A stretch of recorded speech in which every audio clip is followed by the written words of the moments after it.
Good afternoon, ladies and gentlemen. I would like to warmly welcome you to the debate Climate Change, New Target or Weapon of Populists, which is part of the 7th Prague Populism Conference.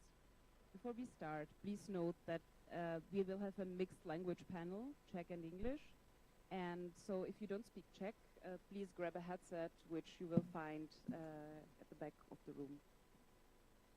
Tak, přejdu zpátky do češtiny. Mé jméno je Adela Jurečková, jsem ředitelkou pražské kanceláře Heinrich-Böll-Stiftung, která tuto konferenci spolupořádá. A není mě asi slyšet? Dobře. Tak je to lepší? Už sama poznám, že je to lepší. Takže ještě jednou vás tady vítám a je mi potěšením tu dnešní debatu moderovat a přivítat tu naše hosty, kterými jsou Kata Bálint, maďarská analytička z Institutu pro strategický dialog, kde se věnuje výzkumu dezinformací, extremismu a nenávistných projevů v různých zemích s využitím analýz, dat ze sociálních médií a z otevřených zdrojů. Oblastem jejího výzkumu patří dezinformace o klimatu, státem sponzorované vlivové operace, krajně pravicová radikalizace a extremismus. Naší další hostkou je Magdalena Klarenbach, výzkumnice v oblasti sociálních věd, která se také angažuje v nevládním sektoru v Polsku, odkud pochází, a už přes 10 let se věnuje ekologickému a klimatickému vzdělávání. Jejím výzkumným zájmům patří změny klimatu, klimatická spravedlnost a také kolonialismus, zejména v kontextu východní Evropy.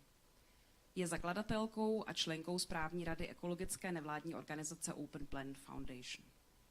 A do třetice Jan Krajhanzl je sociální a environmentální psycholog, který se specializuje mimo jiné na tvorbu komunikačních strategií v environmentální oblasti a je autorem či spoluautorem řady výzkumů a několika publikací na toto téma. Kromě toho je také zakladatelem a ředitelem think tanku Institut 2050 a působí na katedře environmentálních studií Masarykovy univerzity v Brně. Takže ještě jednou díky, že jste všichni tři přijali naše pozvání.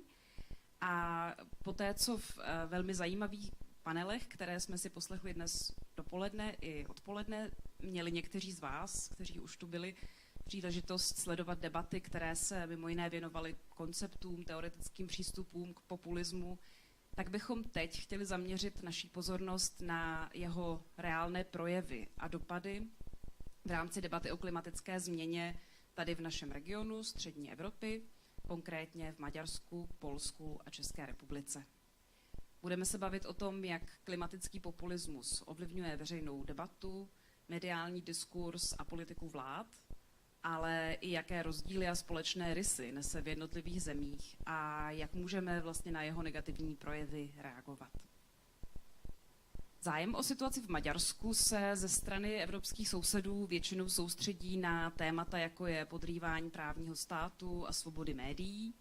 Na evropské úrovni pak často slyšíme o snahách Maďarska blokovat některá rozhodnutí v Radě EU, naposled třeba v souvislosti s bojkotem ruské ropy. O tom, jaké pozice ale Viktor Orbán a jeho vláda zastávají v otázkách změny klimatu, toho naopak víme poměrně málo. Nedávno v zemi proběhly volby, kterých znovu zvítězil Orbánův Fidesz. Proto bych se ráda zeptala Katy Bálint. Byla změna klimatu jedním z témat maďarské předvolební kampaně a jak se vlastně strana Fidesz a její předseda Viktor Orbán k této otázce ví?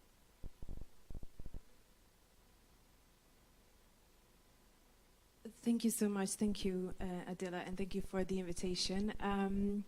I hope I understood the question properly, but let's see. I'm going to try to talk about it either way, and do let me know if I'm not answering the question. So what we've been seeing in 2022 and the sort of lead up to the elections in April this year is that climate change really hasn't been a priority topic, neither for the opposition and nor for Fidesz as such. The only sort of climate-related topic that did sort of feature within the electoral campaign was about energy dependency and Russian energy dependency, particularly. So the sort of issue around whether Russian oil and gas should be sanctioned. that is coming into Hungary. And at the time, Hungary did vote for the sanctions in the beginning of the invasion of Ukraine. However, we've seen that when opposition politicians, particularly some of the Green politicians, campaigned on stricter sanctions against Russian oil and gas, the Fidesz government and the affiliated media was able to turn that around into a talking point about how the opposition wants to sort of make Hungarian people pay for a conflict that they are actually not involved in. And this is particularly related to the overhead reduction policy of Fidesz, which is one of the main policy platforms for which Fidesz campaigns. And that is about the reduction of energy and utility prices overall for users and citizens in Hungary. And the sort of narrative was that if you're going to sanction Russian oil and gas and the imports that are coming in, then the energy prices will skyrocket, and the opposition will sort of abolish this policy of overhead reduction. And so for that reason, that will be a problem for the average citizen. Thank you. Well, the situation with the Czech elections, which have been happening last year, October, is quite a different one. There was no war between Ukraine and Russia yet. But still, the debate about high energy prices was already going on. Now I realized I should speak Czech. Takže no. Takže debata také probíhala o energiích a o jejich cenách. Přesto je otázka, jestli probíhala také debata o klimatu, o změnách klimatu a o souvislosti vlastně mezi energiemi, fosilními zdroji a změnami klimatu. Objevovalo se vlastně do určité míry něco podobného v těch narrativech v Česku, jako třeba i v Maďarsku. A dá se říct, že vlastně existuje v české politice nějaký klimatický populismus? Ještě jednou dobrý den, zdravím všechny, nebo dobrý podvečer. Děkuji za pozvání. No, já myslím, že pro českou politiku, jak jsme to mohli sledovat třeba před těma sněmovníma volbama, je vlastně charakteristické co konec konců i poměrně jako je obvyklé třeba v západních zemích, a to je vlastně nějaká kombinace poměrně alarmistického tónu vztaženému ke klimatu, líčícímu vlastně to, co nám všechno hrozí a to, co se může stát. A tu myslím, že během posledních let začali přebírat vlastně i čeští politici, jako vyjadřovat velké znepokojení a velké obavy ze změny klimatu. Myslím, že takovým velmi dobrým příkladem, kdo v tom byl jako takový, řekněme, nejpodrobnější, nejdetailnější, nejpřesvědčivější, byl třeba bývalý ministr životního prostředí Richard Brabec. A zároveň vlastně velmi jako konzervativních, opatrných, řekněme až jako neochotných jako politik ochrany klimatu. To znamená jako dát tomu davu to, co si žádá, to znamená to znepokojení, ty obavy, ale zároveň být jako velmi skrovní, velmi vlastně rezervovaní vůči těm jako opravdu jako potřebným řešením, což si myslím, že u nás ještě vlastně bylo spojeno s tím, že ta vlastně do té doby nejsilnější parlamentní strana ANO vlastně hledala témata aktivně před těmi parlamentními volbami, na kterých může vlastně nějak sklízet nějaký jako potenciální obavy, potenciální strach nebo dokonce až jako hněv té jejich jako voličské skupiny, což jedna věc byl strach z uprchlíků. Možná si pamatujete taková ta hesla, že vám seberou chalupy a nastěhují vám do vašich chalup jako uprchlíky, a zároveň to vlastně se ukázalo, že to pro ně může být i vlastně Green Deal nebo zelená dohoda pro Evropu. A opět to zase bylo důvodem, že ta jako vlastně vyvolával se obavy, vyvolával se strach, aniž by ta česká veřejnost, a to je asi strašně důležité říct, měla nějaké základní informace vůbec, co to zelená dohoda pro Evropu je, co znamená, co přináší třeba, ať už do České republiky, nebo třeba do uhelných regionů a podobně. A čím bych asi uzavřel tuhle první odpověď, tak je, že stálo za pozornost, že i ty opoziční strany v té době, dneska v tuhletu chvíli vládní strany, které vlastně hledali nějakou odpověď v rámci třeba těch jako předvolebních debat, jak reagovat na tuhletu rétoriku hnutí ANO, tak ačkoliv vlastně ve svém volebním programu třeba některé z nich přímo avizovali, že ochrana přírody, životního prostředí je pro ně jedním z klíčových témat, tak potom byli velmi, velmi zase jako rezervovaní, opatrní vůči zelené dohodě pro Evropu. A vlastně spíš se to jako neslo unisono v tom, že zelená dohoda pro Evropu může ohrozit Českou republiku a že teda budeme muset počkat. A možná si pamatujete vy, co jste tady tu zemští, jak se pořád řešily ty spalovací motory, že se zakážou v roce 2035, což není ani v zelené dohodě pro Evropu a není tam ani zákaz v tom Fit for 55 těch spalovacích motorů k roku 35. Takže vlastně celkově můžeme pozorovat, že ta česká jako politická reprezentace bez ohledu na nějakou poptávku veřejnosti, kterou my třeba docela podrobně sledujeme, a bez ohledu na svoje předvolební deklarace, tak byly poměrně dost vlastně buď rezervovaní, anebo přímo negativní vůči těm environmentálním a klimatickým politikám, které k nám teďka aktuálně v souvislosti s tím děním v Evropě přichází. Děkuju. A ještě na to ale navážu, protože vy jste sám zmínil tu poptávku voličů, a která se podle vás liší od toho, jak vlastně politici to téma prezentovali, jak se k němu stavěli. A takže bych se zeptala, je to tedy tak, že opravdu českou veřejnost to téma nezajímá, nebo dokonce se k němu staví primárně negativně, a nebo spíš se vlastně ta kritika Green Dealu vezla na vlně nějakého antievropského populismu, který v Česku je poměrně rozšířený? Děkuju, to zní skoro jako nahrávka na smeč. Je dobré si říct, že ty Češi to opravdu vidí poměrně jako diametrálně jinak, než by možná odpovídal našemu odhadu při čtení třeba médií nebo při sledování české politické debaty. Já třeba vytáhnu úplně jeden jako ukázkový příklad, a to jsou energetické otázky a třeba preference pro různé energetické zdroje. Tady si myslím, že se ustálil dlouhodobě takový jako široce sdílený pocit, že Češi jsou velcí fanoušci jádra. Jo? A opravdu, kdybyste se dívali třeba do dat Eurobarometru, tak pravda je, že zatímco celá Evropa odmítá jako v podstatě převážně jádro, tak Češi jsou k tomu méně skeptičtí, méně odmítaví než ostatní.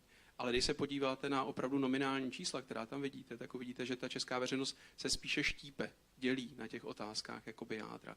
Že máme zhruba podobnou populaci, která odmítá vlastně třeba výstavbu nových jaderných kapacit, a tu část populace, která to přijímá. Jo.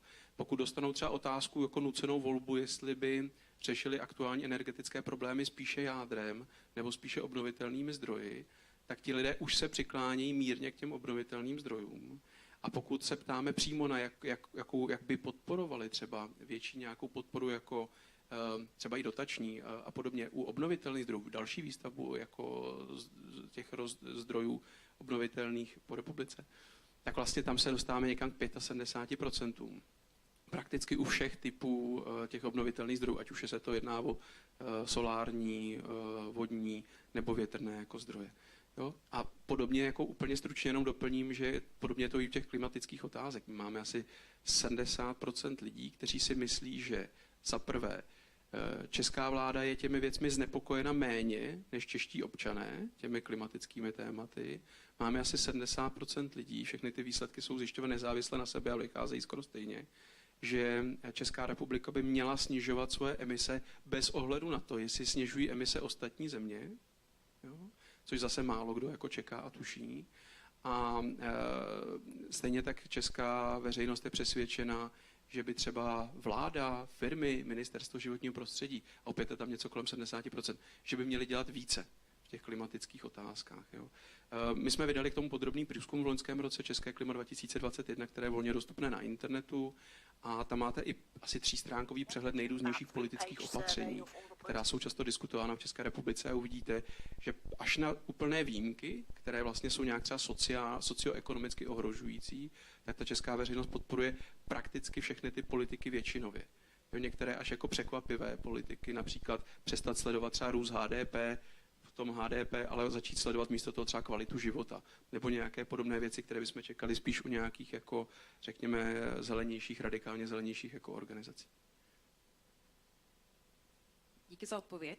Dostali jsme se k postojům veřejnosti a jejich formování a v tom určitě, ať už se jedná o téma klimatu nebo jakékoliv jiné téma, hraje významnou roli vzdělávání. Tomu klimatickému vzdělávání se v sousedním Polsku věnuje organizace Open Plan Foundation, kterou založila Magdalena Klarenbach. And I would like to ask her, what was the impulse to establish this organization and how does climate education work in Poland?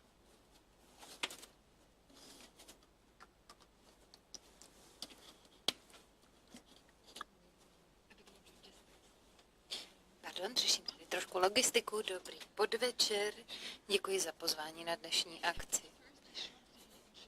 Možná nejdřív ve zkratce představím svoji organizaci. Existujeme 7 let a naše cesta k organizaci, která se věnuje vzdělávání o světě ohledně klimatu, byla procesem. Nebylo to, že před 7 lety jsme si řekli, že chceme dělat vzdělávání v oblasti klimatických změn. O tom ještě nikdo nepřemýšlel. A původně jsme začínali tak, že jsme kolem sebe viděli a vnímali potřebu, že lidi žijící ve městech si myslí, že tam nepotřebujeme dobrou kvalitu života. Pro nás kvalitní život znamená život blízko přírodě, abych to shrnula nebo ve zkratce vysvětlila. Jsme obyvatelé měst a říkali jsme si, že budeme ostatní vzdělávat o tom, jak se přiblížit přírodě. A že tuto myšlenku zkusíme zprostředkovat našim sousedům. To se týkalo všeho. Dopravy, infrastruktury, zelené plochy, sociální život, způsob trávení volného času. Všechno spolu souvisí. A nejdůležitější bylo znečištění ovzduší, protože asi možná víte, že Krakov byl dlouhá léta nejvíc znečištěným městem v Evropě. A od roku 2004 naše nadace začala právě vzdělávacími aktivitami ohledně znečištění a pak jsme se přesunuli i k klimatickým změnám. Tolik tedy naše začátky. Ze začátku jsme o tom přemýšleli jak v termínech Smart City, chytré město. A pak jsme zjistili, že to není úplně ten nejlepší koncept, protože to bylo hodně technokratické a hodně propojené s biznesem. My jsme neměli dost ani moci, ani zdrojů, abychom iniciovali kolem tohoto tématu jiný diskurs. Tak jsme to téma opustili, protože i když to vidíte v našich materiálech, tak jsme spíš začali mluvit o tom, dostat se blíž k přírodě. Really very strong education. It was education about sustainable development as well. But 4 years ago, because very important root of our education is global education and the method connected to global education, we realized that the basis of everything is a climate change crisis. It's a climate crisis. So we thought, okay, let's start to focus on it and organize education connected to climate crisis. And we did it. We started to organize the first projects where we were teaching teachers and educating teachers and students as well in many places around Krakow. We did around 20 or 30 different workshops, and we discovered very interesting things, that even when we are 12 or 11, we can be climate denialists.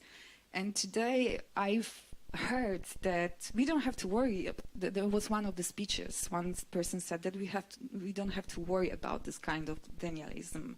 Yes, we have to worry about it, because there are students, there are children, then there are denialists, and I've met them during my workshops. So that was the idea, to really focus on climate education, to organize different projects, Last year, we started to work as well around climate justice, that we think it's a necessary topic to be included in the climate education, because it's not education about climate, but about our approaches and our attitudes as well. So that's what we are doing in the Open Plan Foundation. A dalo by se říct, že klimatické vzdělávání v Polsku, kromě toho, co jste začali dělat vy a vaše nadace, zeptám se ještě jednou, jestli klimatické vzdělávání je něco, co still not. Klimatické vzdělávání je v Polsku tedy něčím, co vlastně neexistovalo ve školách a proto jste viděli potřebu s tím začít jako vlastně organizace, která vznikla jako grassrootová organizace, anebo se o tom tématu ve školách mluví?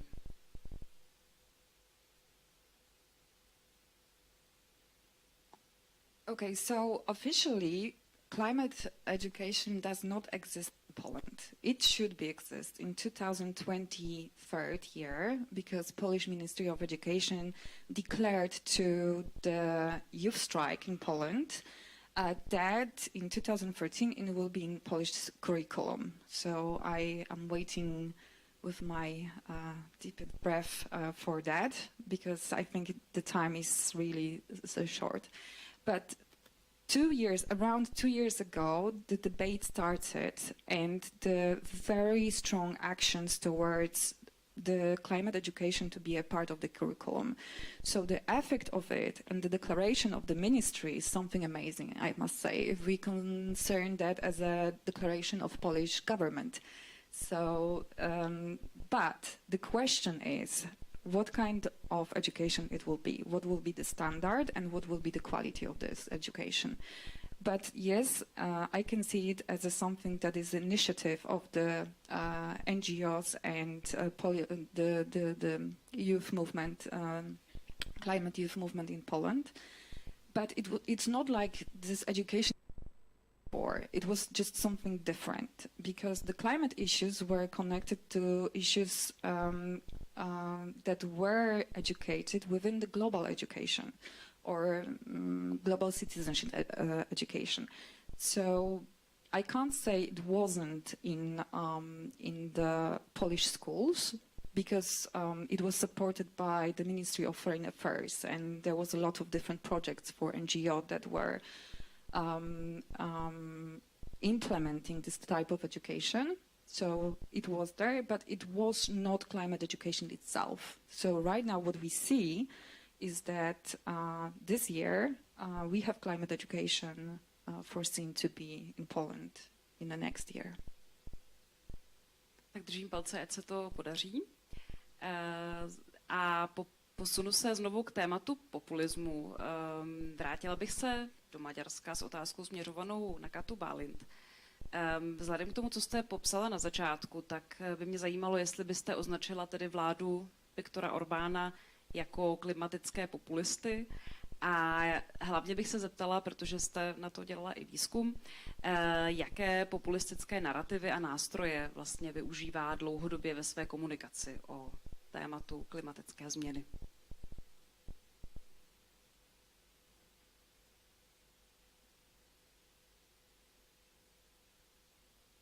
Yes, thank you so much.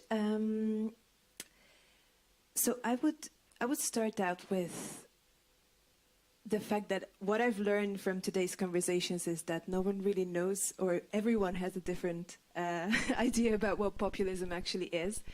So I'm not going to try to define it for myself either, but I am going to talk to you a bit about the sort of narratives that we did find across our research that I do think that are relevant in this discussion. So overall, I think that it's worth noting that over the past couple of years, even when we've seen a lot of sort of amplification of the conversations around climate across the world because of Fridays for Future, because of Extinction Rebellion, because all of these grassroots organizations, we have seen a slight increase in conversations around these topics as well in Hungary, but it's still not a major topic of focus for the government, and it probably won't be in the future, but we can discuss that later on. What we've also seeing is that there's quite a lot of sort of different messages coming from the government, incoherent messaging really about climate change and climate change issues and how to react to these threats and to these questions. For one, we've seen a type of skepticism based on economic argument, something along the lines of, you know, we're just a small country, we're not the main polluters, it shouldn't be our economy that has to bear the burden of climate change mitigation. We're also seeing arguments that are based on a more sort of value-based or ideological position or identity position, these what we call the culture war narratives, and we can discuss that later on. And then we've also seen that in the beginning, specifically in the beginning of 2020, the end of 2019, so after the local elections in October of 2019, we've seen a sort of experimental turn towards green politics from the government. And partly, I mean, this is just me assuming and thinking, but I do believe that it could be part of the realization that Fidesz has a hard time reaching young voters and young people. And for young people, climate has become, especially in 2019, a leading topic, an issue that they care deeply about. So we do see that in 2020, especially in the beginning of 2020, in January and February, conversations around climate and Orban giving speeches on the climate plan of Hungary has really become a topic of interest. What we've done with our research is we didn't look specifically at the communication of the government, but what we did is looked at government-affiliated media in Hungary, which I guess in this room I won't have to really explain, but do let me know if I do, and then I'm happy to do that. And we've collected data, Facebook data, from national and local media outlets, as well as pro-government influencers over a 2-year period, starting from 2019 until 2021. And I think some of the narratives that we've seen here are very relevant and related to the arguments that I just mentioned from the government. And I'm going to lay the 3 narratives out, and then we can discuss further the other ones that are more sort of on the culture wars related area. So one of the sort of, as I said, the economic argument was not a particularly prevalent argument in these 2 years from or in governmental media, but we did see that there are these posts and there are these messages that emphasize the responsibility of European member states, of other countries, major polluters such as China, Brazil, India, as well as multinational corporations, and that they should be the ones who actually bear the burden of climate change mitigation. And there's this idea of sort of, it shouldn't be poor countries, it shouldn't be us having to deal with this, it should be the rich countries. And the thing is that, of course, there is something to it, right? And there's maybe some truth to it as well. But at the same time, what we're seeing is that there's a sort of deflection of responsibility here within this narrative, which is quite problematic. Then the experimental turn to green politics in the beginning of 2020, actually the second most common, something's happening in the background. I see some people laughing, but that's okay. So I'm going to try to make it interesting enough so that you don't have to focus on this. So the second most prominent narrative actually that we've seen over the 2 years that we investigated was this idea that Hungary is actually a climate change champion, that we've already done our deal, and it shouldn't be us because we're okay, we're already champions. We've done what we've had to do, and a lot of the times these posts would, think or sort of frame national and local initiatives from the government, as well as Fidesz politicians and local municipalities led by Fidesz politicians in a positive light. And overall, the idea of this is that Hungary doesn't do the talking, Hungary does the action, which is probably also a relevant narrative in this sense. And the last one that, again, is probably a less prevalent narrative, but we did see did see it occur in our sample is this idea that nature conservation and green politics is inherently a Christian conservative right-wing value, and that we should focus on this because of that. Why I think that's quite interesting is because we did see, especially in 2019, that there are specific organizations and foundations with a green agenda being founded in Hungary, most of the times with leaders who are very close to the government. So there could have been a sort of, I believe that if the pandemic didn't happen, it could have been that that Fidesz takes a more progressive, or not progressive necessarily, but a more green stance on things. And just one last note on this that I wanted to mention, and I might not be on the same page with you on something, which is climate denialism as a sort of narrative or a strategy isn't really a thing anymore. We haven't seen, it was less than 1% of all of our sample where we've seen like hardcore, hardline climate denial and sort of denying the science behind climate change. And this is actually something that we see across different geographies, across different contexts, that we're no longer really talking about climate denial as such. It's not a strategy anymore. It's more about climate delayist messages. And what we're seeing is that a lot of sort of disinformation actors, extremist actors, conspiracy actors and groups and movements, all of these are moving to these climate delayist messages instead of hardcore climate denial. Díky moc. Zeptala bych se na Krajhensla, jestli by tak mohl možná nějak reflektovat, co tady zaznělo o Maďarsku. Reflect what has been said in the Hungarian context. Are there any similarities or any differences? And then to the question with regard to emotions and moral values when we talk about climate, which of course is very closely linked with the narratives. And of course populists, as we know, can work with emotions and moral values, and they can really handle them very skillfully in order to mobilize their fans and their supporters. So how does it manifestate in the Czech Republic when we talk about climate protection? Well, I think I would be reflecting my thoughts aloud.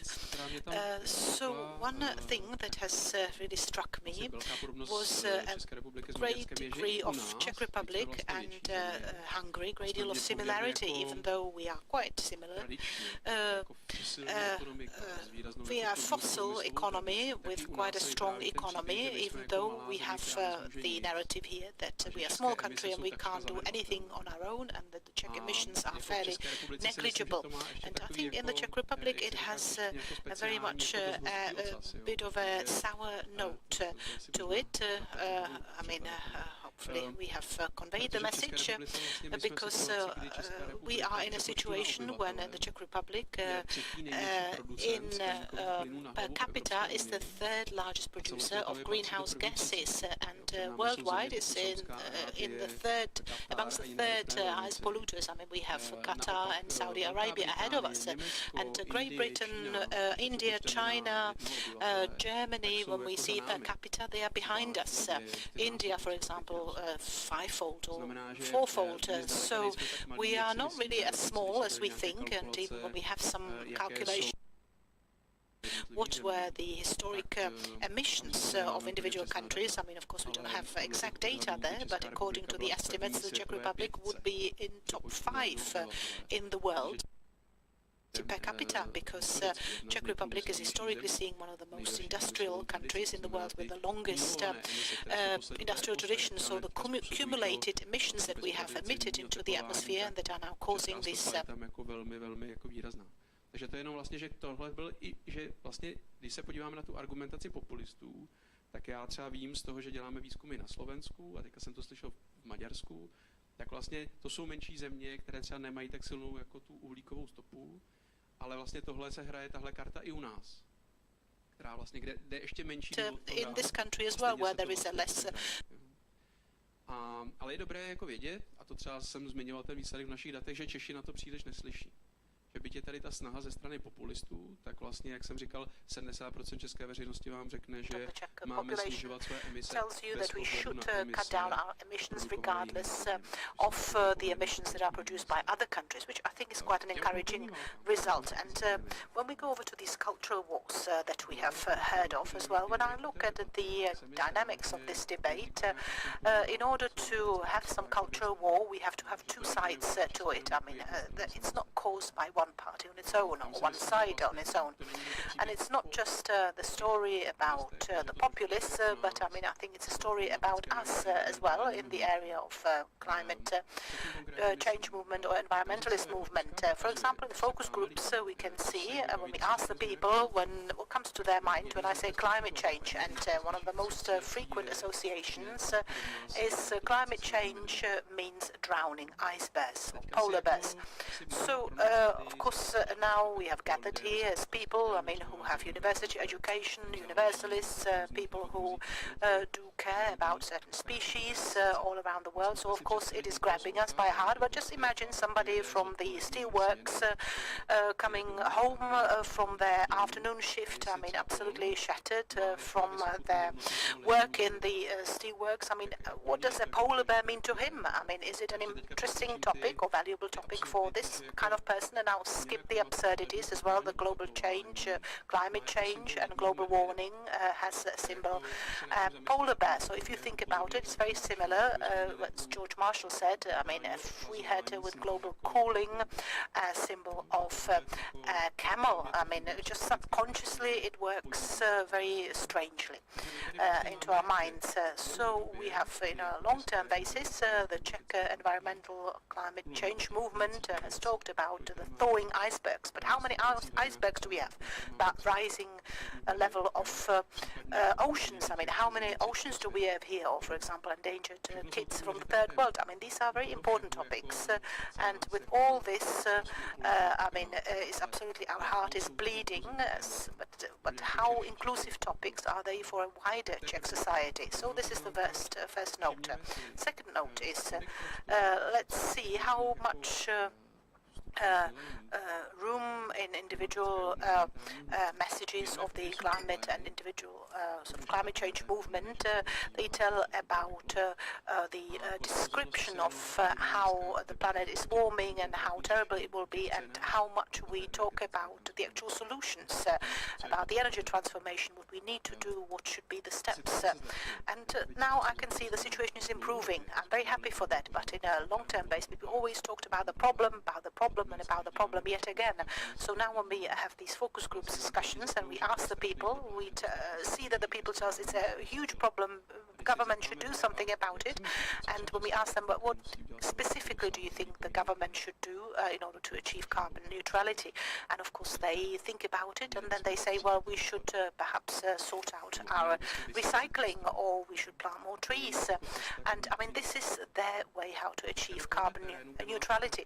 And now, of course, when you have people who are too scared, I mean, who have no idea, who have absolutely no hint about what the solution should be, then you have populists roaming around. Budou s těma lidma recitovat, že to je problém, že to musíme strašně řešit, ale budou strašně jako bezzubí, úplně jako vlastně rezervovaný v těch nějakých opravdu jakoby razantních řešení. Vlastně stačí přijet s programem, my těm lidem měníme ty kotlíky a my uděláme nějaký zateplení a pár solárů dáme na střechy a vysadíme nějaký stromy, že jo, samozřejmě a tak.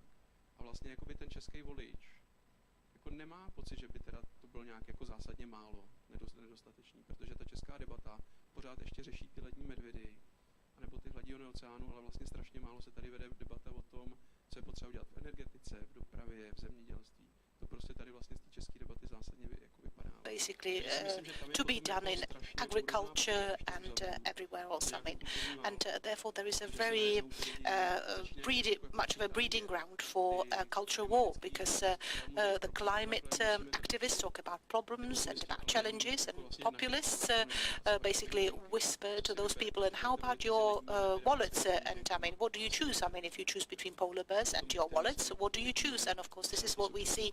The result then is the political representation. Z toho Well, from this we could derive and say that the solution could be a more informed, more enlightened public, so that they would require from the politicians more action-orientated steps and solutions. And of course, I come back again to the solution of climate education, and I would like to ask Magdalena Klarenbach, do you think that that could be the way how to go forward, that education could somehow bridge the gap between the not knowing and the lack of knowledge, and between the populist solutions that are irrelevant? And what kind of role could emotions play in there? And of course, we'll come back to the aspect of emotions still, because information is, of course, important, is fundamental, but populists turn back to emotions. They try to hype them up, and of course, they try to gather public support for that. And education is of course, and the rate of information in general doesn't always necessarily have to win the battle against emotions. So do you have any hope for that climate change education is something that will create the space where the non-populist strategy and policy will be a successful one?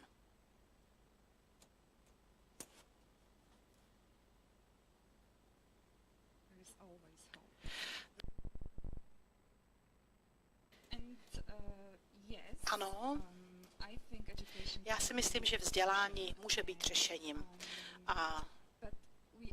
Ale vždycky, když přemýšlíme o tom, jestli by to mohlo být řešení, tak se musíme zaměřit na to, jaká jsou kritéria dobrého klimatického vzdělávání a jaké kompetence nebo jaké cíle v oblasti klimatického vzdělávání, jaké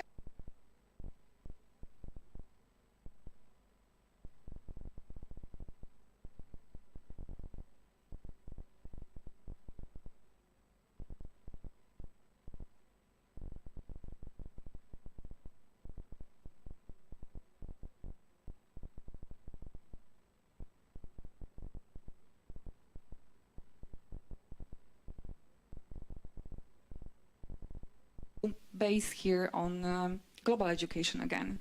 I told you before that we focus, and it was one of the things that we were using in our foundation, and I think it's a good foundation itself for the good quality climate education.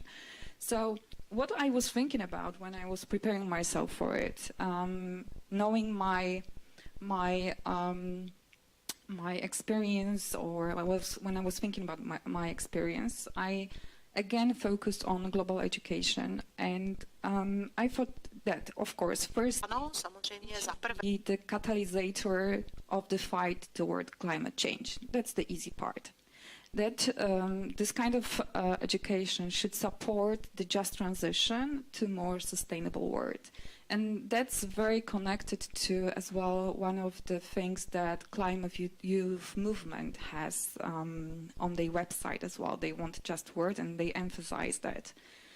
But if we concern and we think about the values and competences, I think the most important one is that it has to be based on science, and of course we have that idea, I think all of us here. And second thing that is very important is the critical thinking. So, and here we can have this idea of fight against the populist. Why critical thinking? Because the idea of critical thinking is that we doubt, that we raise questions, that we don't think that the solutions someone gave us are the right one, but we want to check it. And when we want to check it, we are checking that in the sources that we are thinking, or we have the knowledge that are the sources that are checked, and that how to say it, the checked one, let's say it this way. So that's the idea behind the global education and good quality education. Of course, we have to combine other values like solidarity, justice, that are values that we want to create and the approaches that are included in this kind of education. And I think in the way it is organized right now, but especially by non-governmental organizations and the teachers, it's going in that direction. That's how I see it right now. Díky. I'm glad you mentioned values, because that's what I also wanted to talk about. Let's imagine a regular guy working shifts, perhaps, or just a regular worker, and who perhaps really doesn't care about ice bears too much. Let's say his values are different than values propagated by liberal urban society, who care about the environment, or perhaps there's some different reason. Let's say that guy is just tired, he may have worries in his personal life that he has to focus all of his energy on. Or perhaps there might be some other reasons still, such as when emotions enter the debate and populist arguments, it's easier to reach some people than others, especially people who have a different background of education and critical thinking. What's your take on this? Well, my background is in psychology. I'm a psychologist, and I have been looking at these topics from the viewpoint of sociology and psychological environmental studies. So we have to look at what we are offering to people in the climate discourse that we have. We bring terrible news actually. We bring terrible news about what is happening to the world and what will continue to be happening. We are ruining their worldview, their prospects of some safe and quiet old age and the future of their children. So that breach is quite deep in a person. Sometimes we might evoke feelings of guilt. They are responsible, co-responsible as well. And so, how much support do you get when you try to use that, evoking feelings of guilt? Does it inspire support by those that you approach with this strategy? No. What we want from these people is to cut back, let's say not use the airplane, eat less meat, don't use their car. And I'm not saying we're doing all of that, but that used to be the discourse that we kind of pushed and hammered into those people. And what do we offer in exchange for all of these horrors? Let's say I am perhaps a victim of the climate movement. I haven't used the airplane for 16 years. What do I win? What do I get? Good feeling. Not much more. Nothing else, actually, just a good feeling. So we are facing global disaster. I have children. I would love them when I haven't eaten meat for 17 years and haven't used the airplane. I don't even drive a car. I would love my children to live in a better world. Yet, my children will live in the same world than the children of my neighbor, who flies for his vacation 5 times a year. And there's nothing but moral good feeling that I have. And this is a huge trap that the climate change movement has fallen into. So the fact that this kind of approach changes my behavior, we believe that you can approach like this to the miner, to the worker, to the regular guy, an average guy. And by the way, we want to take away his job or something. It's not just that. Maria Lacová, PhD student, leads one-on-one discussions with these people, and for them it's, for example, nostalgia, it's a deep melancholy, some deep roots. Their brother, father, grandfather used to do the mining work. For me, in gender studies, for example, that's fascinating that it's part of their male identity. They would never go into a factory and produce chips because they are the real guys, the real men who do their mining job. So you're taking away all of this from them and want to exchange it for a good feeling that they're protecting icebergs because we don't have anything else. We don't have any better perspective. Even if we succeed, they will still have to cut back. Even if you had a magic wand that would start climate change protection in a coordinated way, day starting tomorrow, and there won't be less flooding and less heat and less drought, even if the whole world jumped on the bandwagon and on the boat and started climate change. There will be significant increase in drought and tornadoes and heavy rainfall for the next 30 years. So we continue motivating people with fear, with moral imperatives. You should, that you're responsible, behave well towards the ice bears and children in Bangladesh. But what do we offer in return? It's being like a scout, or being the good guy. And that only appeals to a certain small percentage of people. I'm not saying it's bad, I'm just pointing out to the limitations of such an approach. You cannot persuade all of that, because most people can be better approached and persuaded by types of people and populists such as Babiš.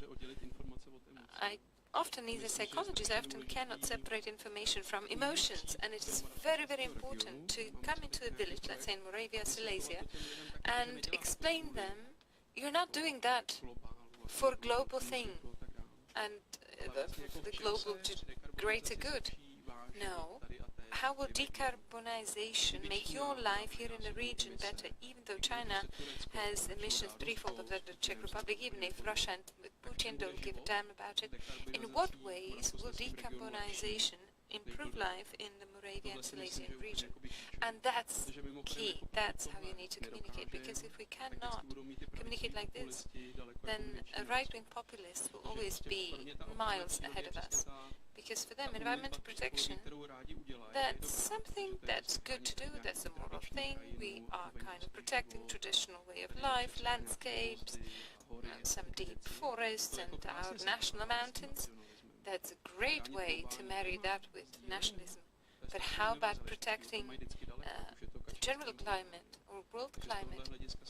Nor Kaczynski nor Orban will make that step towards global protection. So I would just kind of forget about the global view, a global perspective with the general public. No, just go approach the people and talk about what this brings to Kopřivnice, Ostrava, whichever city, town, village in the Czech Republic, what decarbonization brings them, what profits, and that doesn't have to be just economic benefits, but other benefits as well.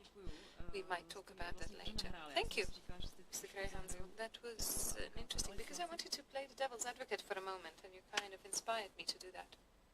OK. Dobře, tak nejdřív dáme prostor Magdaleně.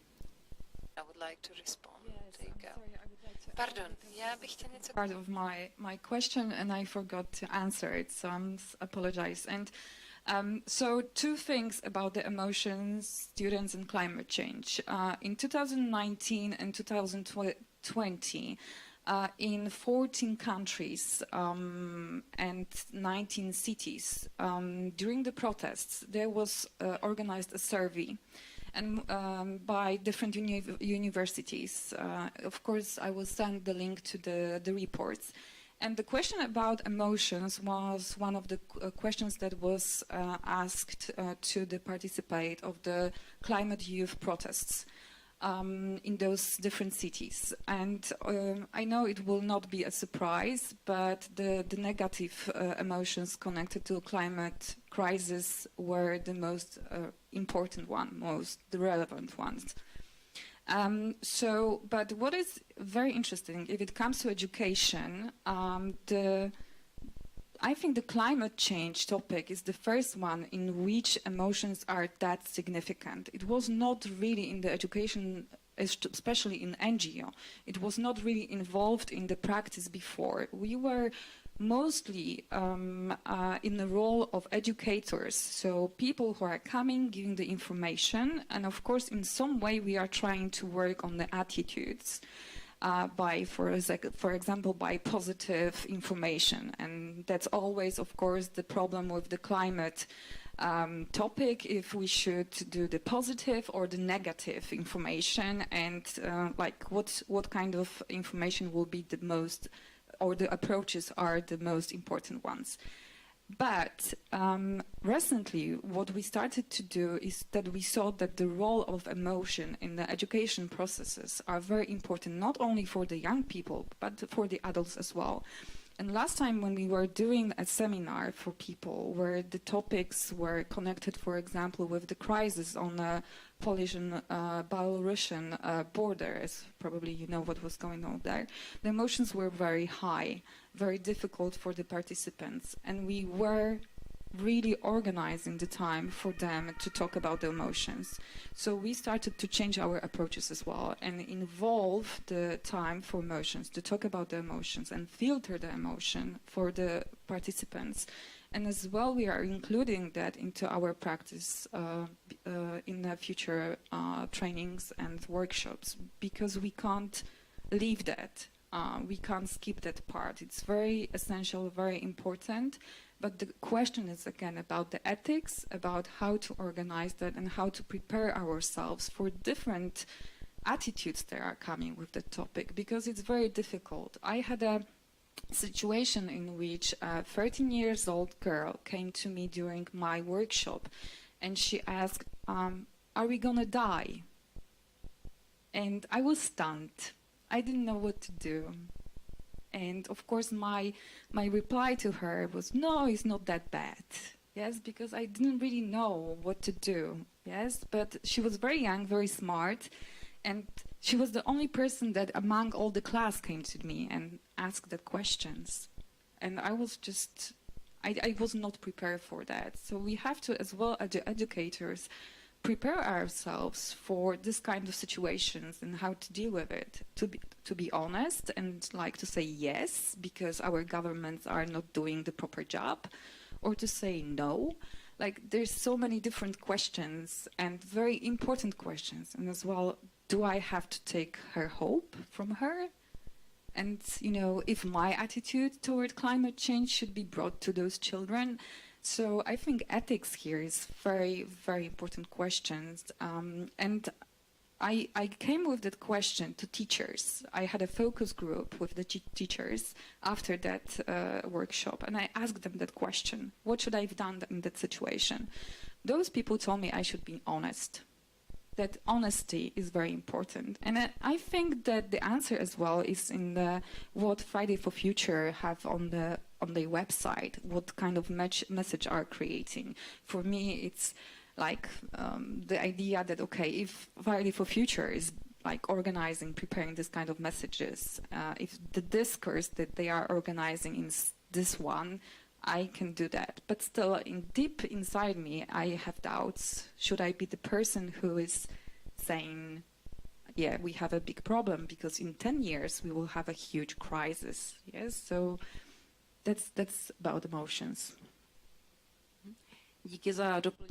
Thank you for deliberating on the role of emotions, and of course it's important to bear this in mind. I would like to come back to the topic of cultural wars, and I would like to ask perhaps a slightly provocative question. So if we as cultural liberalists and environmentalists do not know how to address the issue or how to explain this issue of climate change, how to sell it to certain people, how to explain it to them,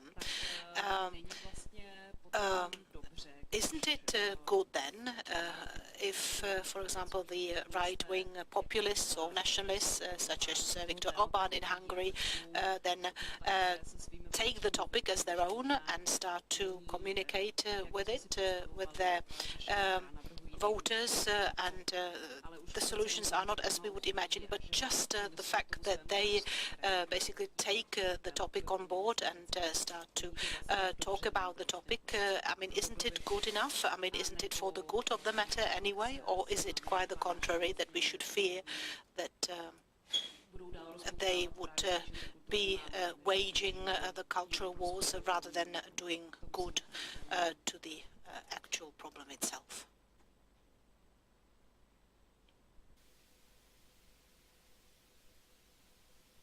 Yes, thank you. So, so I do believe that it could have potentially be a positive outcome if that is the sort of direction they would have taken, even if it's just about communication and not necessarily about policies. But with the coming of the pandemic, it just completely, the topic itself was completely erased, and no one has really brought it up again, and I've been talking to climate organizations, youth organizations, green experts from Hungary, and everyone was hoping that once the pandemic is over, we can come back to this question and we can start discussing these questions, but that doesn't seem to be the case right now. So I do believe that it could have taken a different direction, but here we are.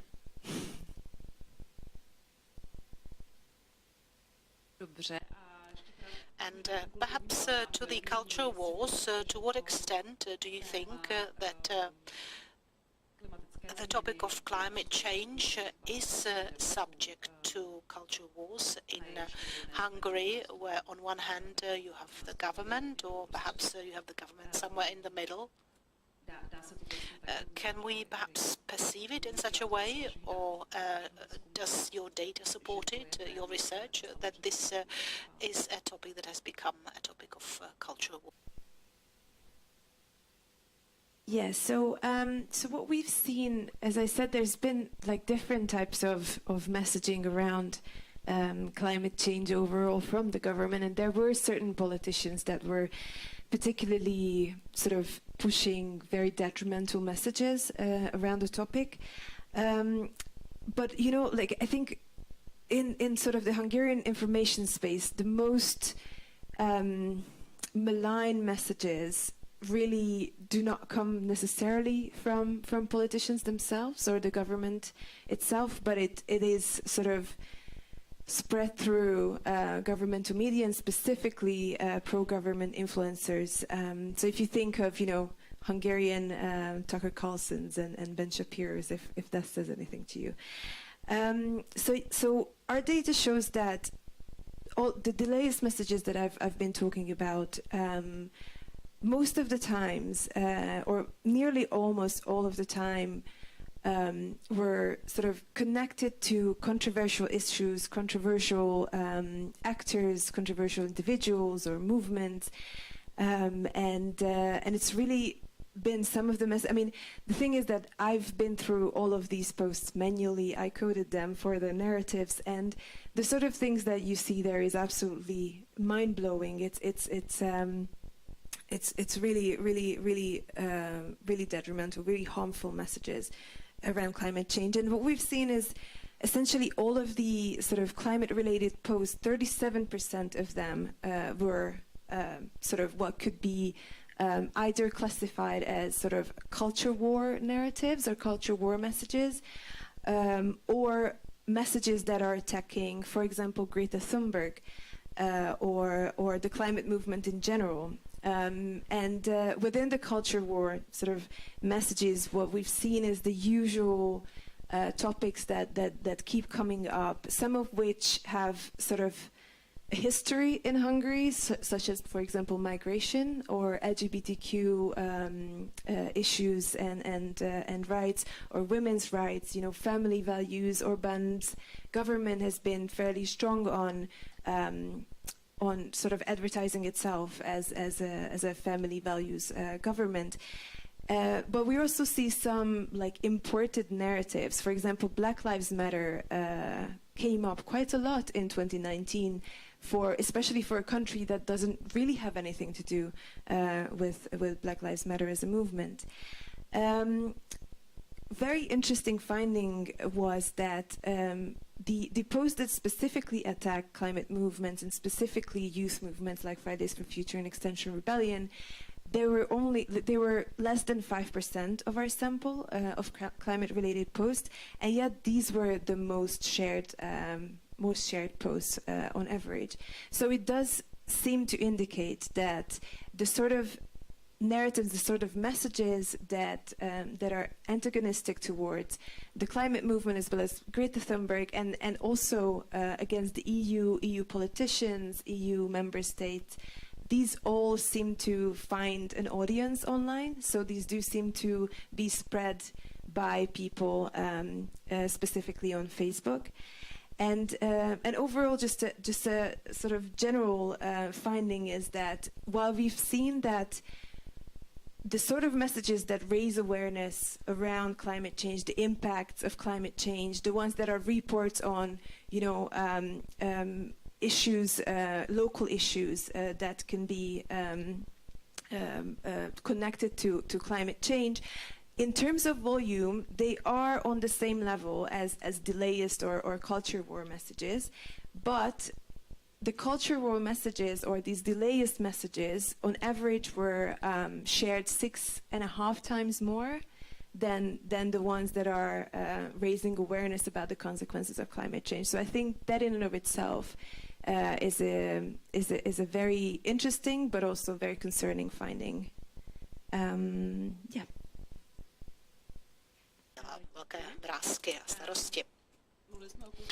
So we talked about culture wars, and we talked about the fact that it highlights a big separating line or dividing line between the West and East. West, they show as decadent, and all the warmongers, I mean, they depict the West as decadent, as somebody who is trying to force certain discourses on us, certain topics that are alien to us, and on the contrary, the Central and Eastern Europe are being depicted as the cradle of sensibility and good and proper conservative values. And in this context, I would like to ask Magdalena Klarenbach, who is dealing with the issues of colonial links and relations within Europe between East and West, whether we can say that even in the issues of climate change, these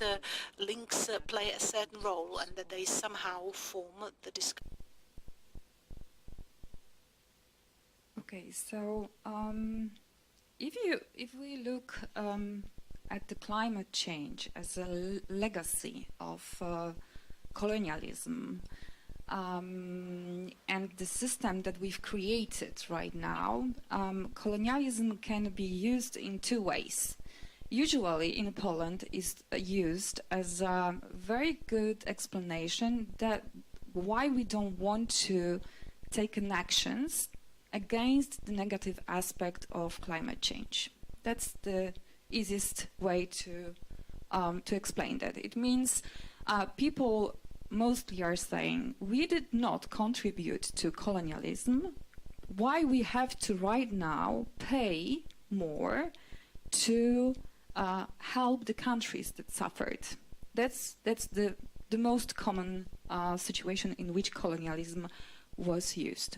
But that's if we look at the colonialism as something that continues right now, and we have 3 different time zones as a past, present, and the future, we can use it in educational practice as something that will not divide, but will help us to find common things and to create a support for the climate change topic. And now I will explain why. So we now know the future. The past and how it was in the past. And what is the idea in Poland as an Eastern country? The contemporary colonialism is mostly the idea that the system that we've created is based on colonialism, and if we are members of it, and I mean right now the contributing from the lifestyle, we are as well the people who are responsible for the things that are happening. And here, of course, from my practice, I can see that it's very difficult for people to understand, but colonialism is one of the levels on which we can create the common narrative. And the future is to create something that is connected with the solidarity and the climate justice idea, because when we are thinking about the climate change, we are focused on that, what will happen and what is mostly the negative aspect of it in the future. But we don't think about the scenario in which we have to build the future. Of course, there are things like that, and I mean here right now the growth movement is focusing on it as well. But one of the things that we have to think is what is the vision of the future? What kind of future we want? And the future, the foundation of it should be climate justice. So acknowledging that what happened in the past connected with us with the present and is the thing that is organizing our future as well. But we have to, and that we are responsible for it. So that's how we try to use that and how we are trying to like reorganize the differences between East and West. I think that's the simplest explanation. Thank you for the explanation, and I think I would like to give the floor to you as well, those of you who are here in the hall with us, I mean, to ask panelists questions or just comment on what you have heard. Perhaps I would like to ask my colleague who is in the back with a microphone, and we need to use the microphone because of interpretation. Thank you. So now you have the chance to ask questions.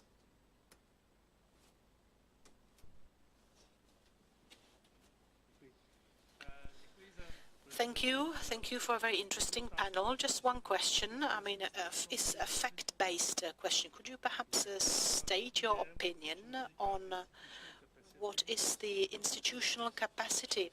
What is the capacity of your countries, of your governments, and of your institution to carry out the climate protection agenda? How to basically transfer the findings of the EU into the general practice? Because we can see sometimes in the Czech government that the Prime Minister Babiš was worried that the Ministry of Ecology didn't really listen to him because, I mean, he's like following the EU agenda, but to what extent are our countries able to, in a qualified way, implement the policy of the protection of the environment? And what Mr. Krajhansel was saying, well, perhaps it could be, or whether it would be possible to use something what was used in the discussion about the peace movement,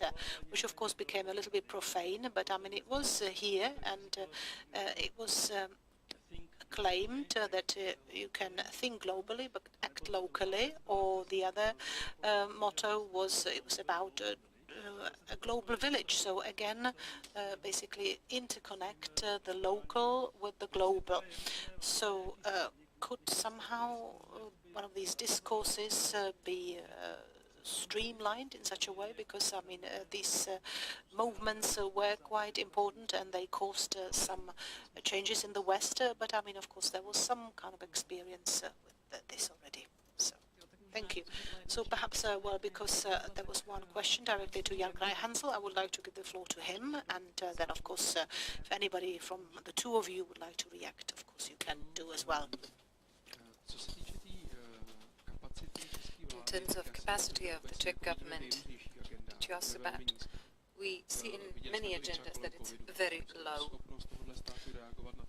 In terms of COVID, the way it faces and responds to what is coming is very painful, and its capacity is almost threatening in terms of historic evolution. Also, whenever I have a chance to look behind the scenes and see and take part in projects with the ex-Prime Minister, Mr. Babiš, he may have wished for the Ministry of the Environment to slow down, but he signed for the Czech Republic the Green Deal for Europe and the Paris Agreement, Paris Treaty. And in terms of your second question, I'm sorry, I was teaching for 8 hours and my brain is a bit drained. What was the second question? Can we somehow link our activities to what used to be the peace movement? I'd say yes. It's very important in terms of leadership to continue looking at global developments. There is a lot of encouraging news, such as in China says the goal to be carbon neutral by 2060, India by 2050. But the motto that you cited, I would adapt it a little bit.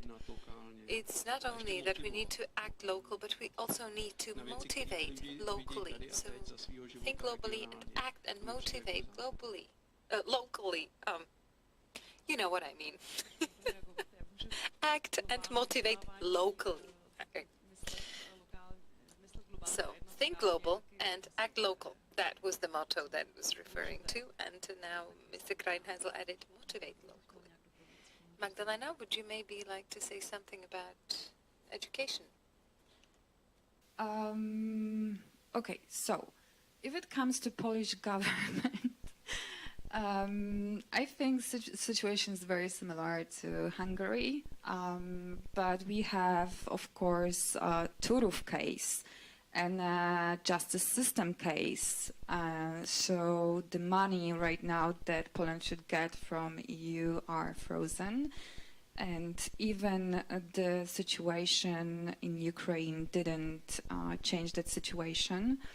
So, but I'm not surprised with it because Polish attitude towards EU is very negative, and of course the field of energy and climate change is one of the fields that is strongly attacked by Polish government.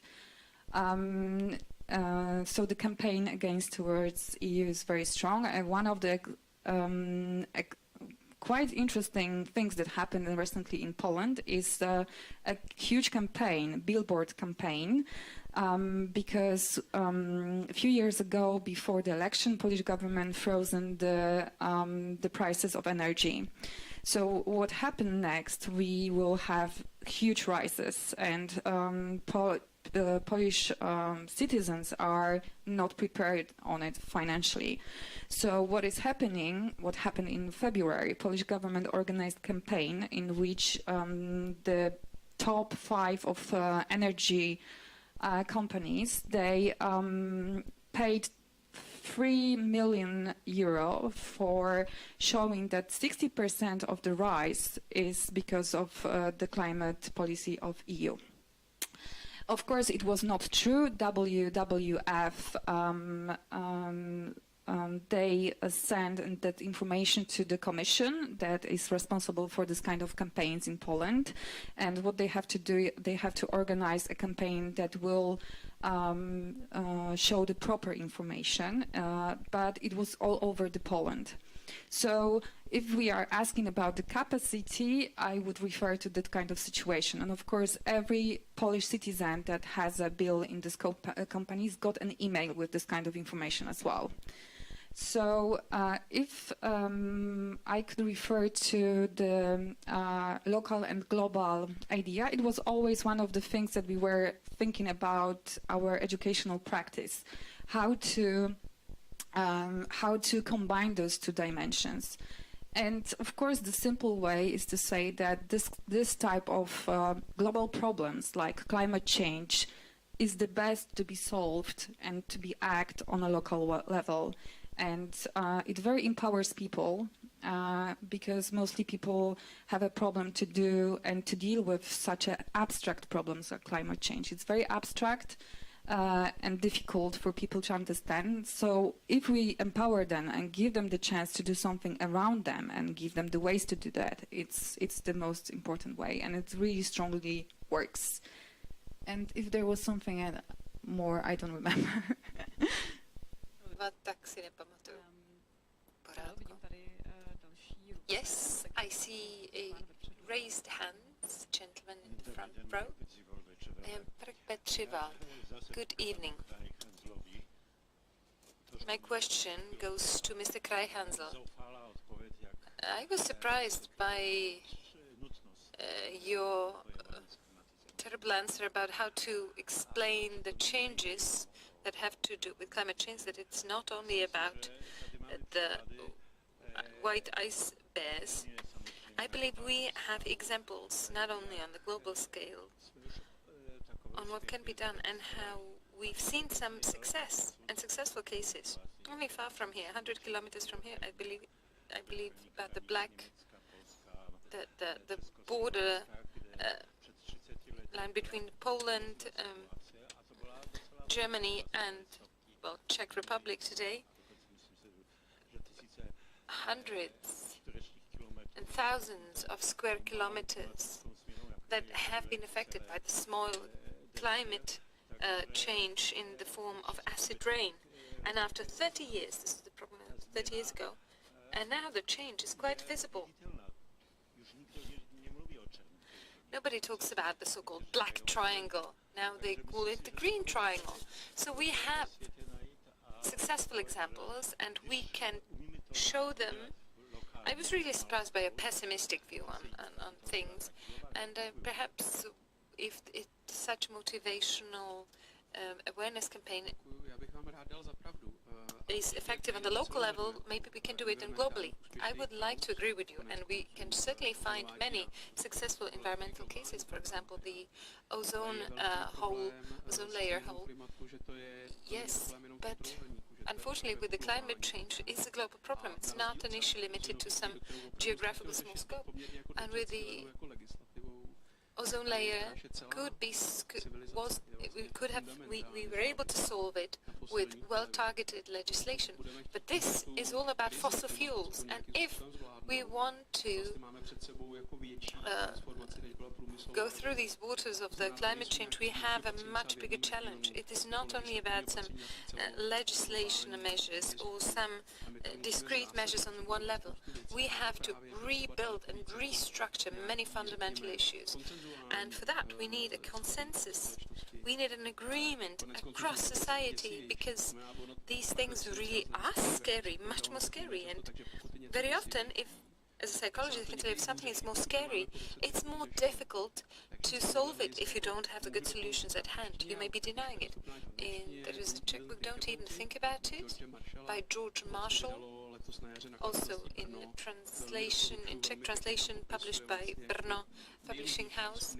And there are many studies, many research outcomes that are presented in the books why climate change is an atypical example compared to many other examples, many other issues that we're trying to solve in the area of environment.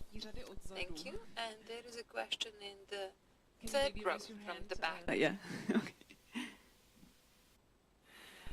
I wanted to pick up on the issue of fear as well, because I'm quite sort of in a dilemma here, because I admire the grassroots work you're doing.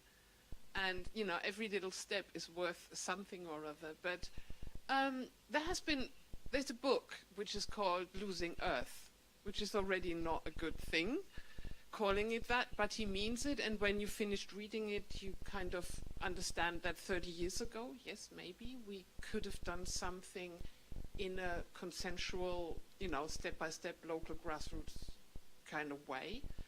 But we can't anymore.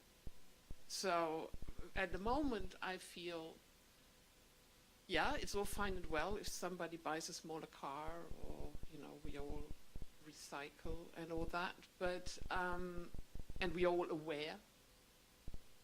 But really, we need to start to prepare, don't we? We need to prepare for drought. We need to prepare for the rationalization. We need to prepare for the displacement of hundreds of millions of people. We need to prepare for so many things that scare the heck out of me, because I have children who will, you know, live through all that. And when I see the German Green Party campaigning, you know, and they fail because they suggest a veggie day, or they fail because they suggest to drive slower. I see what they're not prepared to, and what we all don't know is how to handle truth and fear.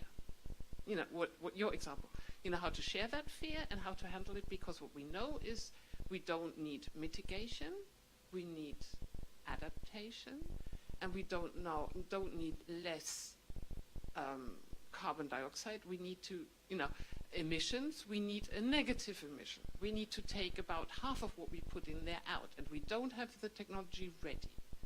So, you know, it's sort of, and that dilemma I've been in for like 4 or 5 years since that book and a couple of others.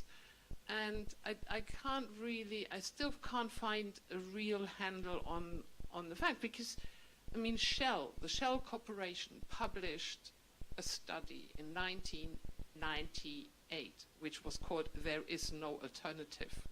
The Shell Corporation, 1998. And nothing has changed.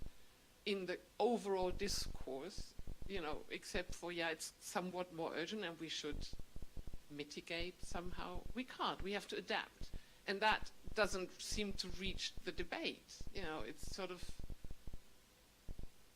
yeah, I don't want to be don't want to advocate a prepper society. I don't. But sometimes I think, well, yeah, but how am I going to prepare my daughter?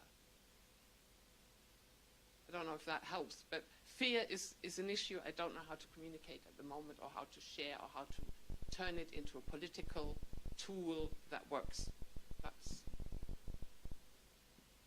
Does anyone want to react? Go for it. Well, I was thinking about what you said myself. Recently, I wrote a publication about water crisis.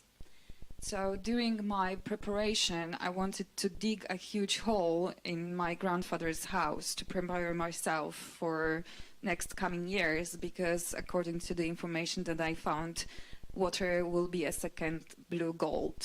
And it started to be. Of course, due to the climate change.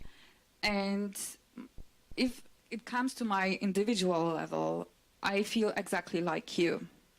If it comes to me as a person that educate, I can see people strongly avoid this kind of message. It's better, it's now on a level that people understand the climate change topic, and it's amazing because it happened within last 4 years. In Poland, the discourse changed really in a dramatical way last 4 years. I don't think there are people who don't know what climate change is. So that's the change. The problem is that we don't have enough time. And yes, I can understand it perfectly. If it comes to dealing with fear, I don't know really like how to say that, because, you know, populists are working around fear. They building the narratives around fear. So, and it works perfectly in Poland with the refugees and migration problems. So why not this time try to use the climate change? I know it's very hard and ethically immoral what I said, but it's just the question that I raised. So maybe that's the thing that really stopped us with doing that. The ethics and the problem with using this in this way. But I will refer again to what I saw on the Friday for Future movement website. Their message, their video connected to climate crisis is, I think you should all see it yourself. It's not positive. It's not about talking about hope. It's showing the problem as it is, with all the consequences, and with the understanding that it's a human problem and that we caused that. So maybe that's this hope that we are having, the young people, and how they are perceived this information and how they see that. I believe, can we leave the floor up to the populists in terms of working with emotions and the climate change? That was a great question. Thank you. Well, perhaps Jan Kranheisel can answer this, or perhaps I just let you react to the comment that we have heard from the audience. Yes, thank you. I really think that emotions are absolutely important in the communication, but I'll be very careful. For example, populists are using fear, for example, in the topics around migrants. I mean, that it may not necessarily work with us, because from the psychological point of view, I must say that we do not have such a simple solution, for example, in terms of the migrants. I mean, if you can imagine some inhumane solution with regard to migrants. I mean, populists would always say, I mean, you can build a wall and shoot everything down and the problem is solved. But we cannot do it in terms of climate change. We do not have even a strictest measure that would enable us to stop climate change, and this is the biggest psychological difference. In many reasons, yes, fear can mobilize us to solve things. I mean, if you're your kitchen catches fire, and it will be very much on fire. I mean, you take the extinguisher and you will put fire out. But we are in a situation where we do not have any extinguishing machine. I mean, we have something very vague, such as the effort to put 8 billion of people together and all these 200 countries together to join forces and leave fossil fuels. And in this point of view, fear cannot work because we do not have a magic button that would solve the problem. And whether to adapt or mitigate or these kinds of things. Well, first, I think that if the scenarios would become true, these really extreme scenarios, I mean, we cannot adapt to anything because it's not adaptable. I mean, if we talk about the rise of global temperature, say by 3 or 4 degrees, so in the Czech Republic, in the conditions of Central Europe, it means 8 or 10 degrees plus. And with this such a dramatic change, I mean, this is something that the country could be able to adapt. It's that's it.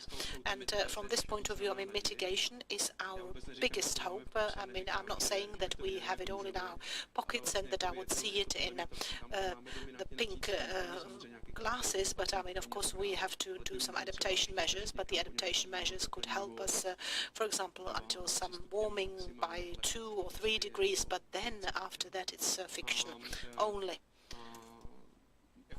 And we should mitigate if we can, and I think there is good news as well.